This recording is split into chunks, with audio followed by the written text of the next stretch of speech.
ఒకటి చెప్తే నేను అనుకోకండి. మొన్న పరిచయమైన అమ్మాయి కోసం మార్నింగ్ లేచి లేవగానే కాలర్ మెసేజ్ చేసి గుడ్ మార్నింగ్ చెప్తాం. గుడ్ మార్నింగ్ తో స్టార్ట్ అయిన డే బ్రేక్ఫాస్ట్ చేసావా, చేస్తే ఏం చేసామని అడుగుతాం.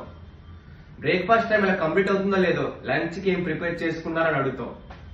ఓకే గుడ్, తిని పడుకో అని జాగ్రత్తలు చెప్తాం. ఈవినింగ్ కాలర్ మెసేజ్ చేస్తాం, స్నాక్స్ ఏం తిన్నామని అడుగుతాం. రొటీన్ గా నైట్ కి ఏం తిన్నామని అడుగుతాం. అవతల నేను తినలేదంటే ఆరోగ్యం పాడవద్దు కదా, పాలైన ఫ్రూట్స్ తీసుకోవచ్చు కదా, ఖాళీ కడుపుతో నిద్రపోకూడదు అని మొన్న పరిచయమైన అమ్మాయికి ఇన్ని జాగ్రత్తలు చెప్తాం కదా.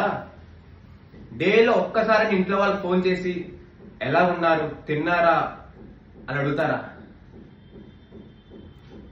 అమ్మ నవమాసాలు మోసి కని పెంచిన తల్లిని మర్చిపోయో మొన్న పరిచయమైన అమ్మాయి కోసం తప్పిస్తున్నాం.